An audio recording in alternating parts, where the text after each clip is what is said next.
Alright, what's going on today, YouTube? Welcome to your favorite cyclist YouTube channel today. My name is Henry. Today I have my first cool big upgrade to the mountain bike here. I've been meaning to do one of these for a while, finally joining the gang here. So what I've got here, I got a dropper post. So we go ahead and aim it right over here. So I got my new dropper post here. This one is the TransX dropper post here. This is a 27.2. Has a 105 millimeter drop to it. This is also an externally cabled one. Just want to give you guys my first impressions here just as I opened it here. So this one I got from a online outfitter. They're in Italy. Go ahead, there's their name right there. They got their web store phone number. If you guys live in Italy, you can call that phone number. There's their web store right there. I'll leave a link in the description below to this as well. This one took a little bit to find. If you have a 27.2 seat post, you will understand. Most people do not make a dropper post for that. So I did spend a little bit of time trying to find this here. Okay, I want to open it for you guys, let you kind of lay it all out. This one will be split up a little bit just because it's going to be kind of open it now. It might take a little bit for me to set up the dropper post on the bike. Let's get opening this thing. Alright guys, got it all opened up here. Packaging on this is actually really good, held just by a couple zip ties here. You can see those right there. And then down here was all like the cable, the lever, and the instructions down at the bottom. So it's actually held in pretty good here. Pretty nice packaging for it. Coming on to here, got the dropper post, of course. 27.2 dropper post here. Got the measurements right here. It's 390 millimeters total length, and then 105 millimeter drop on there. That's about as much as you can get on a 27.2 seat post. I do make it in different sizes there, so you can take a look at those. But this works for my bike here. Got the cable here, and the housing as well. And then the lever. So I know some people don't like these levers very much. I'm going to give it a shot, see how it works with my bike, my riding. I do ride single speed, so I might try something a little bit different on there in the future. But for now, I'm going to give this a shot, see how I like it. And of course, you got the instructions. Most important part to any bike, bike part that you receive in the mail. Pretty simple with these. You just throw them away. You don't even read them. Who needs them? Just install a dropper post. No, I'm just kidding. These is actually pretty good. Pretty basic. Pretty much run the cable from the dropper post to the lever, trim it, and then just hook it onto the bars. Pretty simple. Nothing too fancy. Pretty much anybody can do this here. They do recommend, if you're not an experienced bike mechanic, take it to your local bike shop and let them handle it. But I think we got it taken care of today. So yeah, got all the parts here. We'll go ahead and get that installed. Alright guys, so I have the dropper post installed on my bike. It took a little bit, didn't take too long. I'm going to show it to you guys here, kind of go through just step by step on like what I got done and how I did it.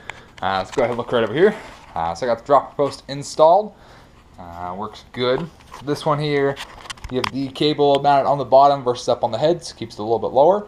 Like I mentioned, this is an external routed one. So I have the cable pretty much hook it up inside of here.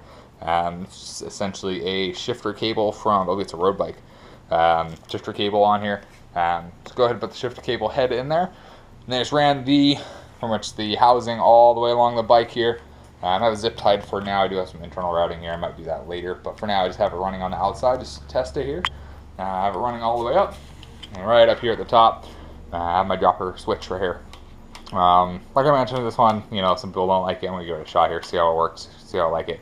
I'm not a big fan of this, but we'll see how it works there.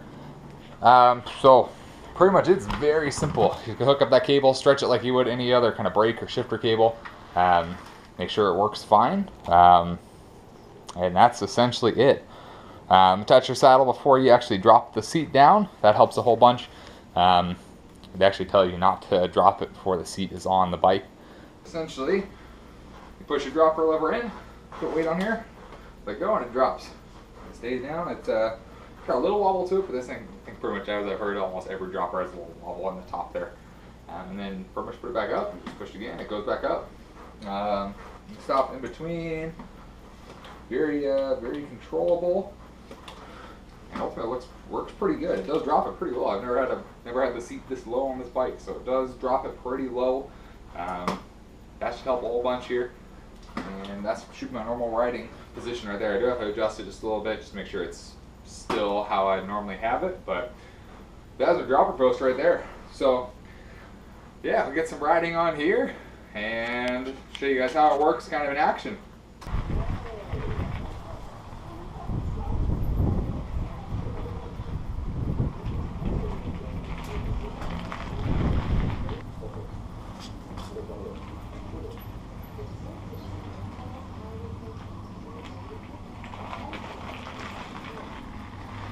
Alright guys, thanks for watching this video today on setting up my new dropper post.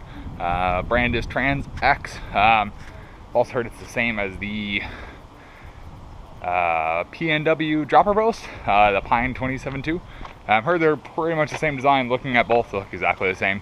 Again, I'll post a link in the description for this post.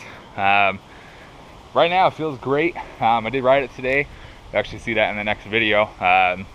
I ride over at North Shore Bike Park, but I did ride it today, and it's great being able to get back over the seat and not have to deal with the seat in the way, be able to drop it out of the way on descents, and take some descents on there, as well as just some teeter totters. So it was great to be able to use for both those purposes. I definitely see it turning into something I will use all the time. Definitely something I wish I had earlier, but so far lever's good, dropper post is good, pops right back up, no problem at all. So thanks for watching today. Hope you guys stay tuned for the next video. If you're new to the channel, go ahead and hit subscribe right up at the top here. For the last video, go ahead and click right over here. That should be the last video right there. Thank you for watching today. We'll see you on the next video.